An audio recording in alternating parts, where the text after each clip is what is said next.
Getting right back at it here for Kansas Sports Chatter. It's time for our story time, our opportunity to talk to one of the staff writers for KSHSAA Covered, and joining us is Scott Paske. Hey, Scott, thanks for joining us once again. For you, how far out do you have your schedule made for as far as what games and what matches you're going to go cover? I don't know. The short answer is May.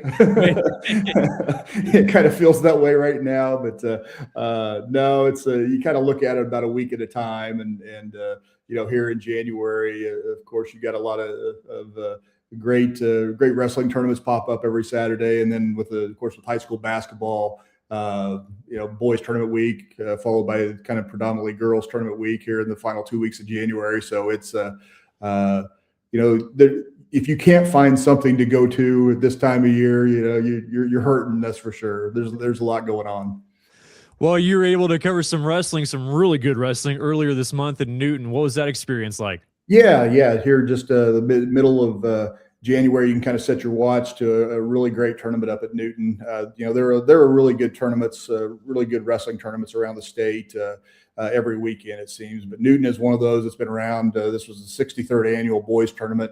They just started the girls tournament a few years ago and completed their fifth girls tournament. But the boys have been going for over 60 years, and it's just guaranteed to bring in just a really strong field. They bring in over 30 teams from around the state and all classes. It really has, the old Grand State feel, so to speak. And I think some wrestlers in that tournament would tell you it's probably harder to win the Newton tournament than it might be to win a state title. It's one of those where the caliber of competition is good. You'll get a good, it's really fun to see that good 5A or 6A kid take on a reigning 3-2-1A champion and just see how it plays out. I mean, this is Newton is really the opportunity for that to happen, and it played out again that way here at the Newton Tournament of Champions. You had you got 14 weight classes in Kansas, and in the boys side, 8 number 1 ranked wrestlers competed in that tournament. Wow.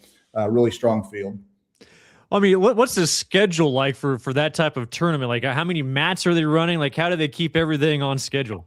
Yeah, they've got it down to a science there, and then really I kind of handpick and jump in on the championship matches, but I know for 2 days that tournament it's really running smoothly, and several mats going at one time, and then they really.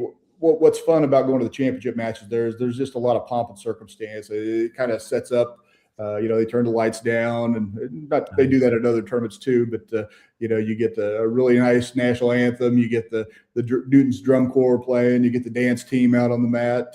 Really kind of gets everybody fired up, and then you jump right in, and all of a sudden they throw 2 wrestlers out on the mat, and you've got a number 1 ranked kid going against a number 2 ranked kid, and away we go. It really just is a fun tournament.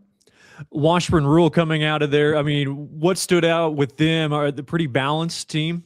Yeah, they win the tournament by 2 points over Mays, who's number 1 in all classes. Mays wasn't quite at full strength for that tournament, but still a lot of really good wrestlers for the Eagles there, and a couple champions. Rural actually wins the title without having an individual champion. They had 10 placers, but they got 2 wrestlers to the finals, and Josh Hogan's team just really, I think what they showed there is that they have the medal for competing at a state tournament where you get a lot of kids on the consolation side who have to grind away and win some backside matches to pile up points. And I think that was probably the takeaway for Rural is the not just winning that title, but the way they did it. Just they were built tournament tough, I guess, is kind of the short answer there. They had kids that hung in there and got on the medal stand and scored enough points to knock off the top ranked team in the state.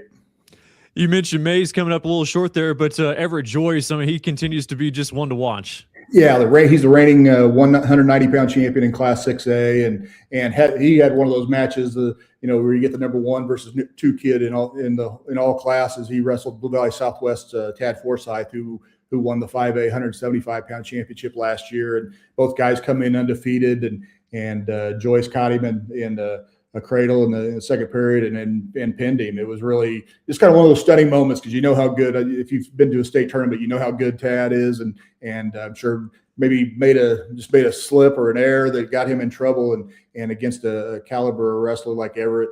Everett didn't let him out off the hook and improved his record to 23-0. Just an outstanding wrestler. And Forsyth will be, he'll be a huge factor in the 5A tournament. That I don't think he had anything taken away from him other than just running into a really good opponent. It was one of those exciting matches, like I said, of top two guys in the state. There was another matchup like that. Goddard had 3 individual champions, including Oscar Ghana, who defeated Maze's Cooper Smith for the 113-pound title. That was a matchup of top 2 guys in the state. So really, just like I said, you go down that bracket, there's only 14 championship matches, but every one of them really kind of had a storyline that was really significant, I would say. Scott, thanks for the info, and enjoy your midseason tournaments. Yeah, I sure will. Thanks for having me, Cole. That is Scott Paske, one of the staff writers for KSHSAA Covered. That'll do it for Storytime.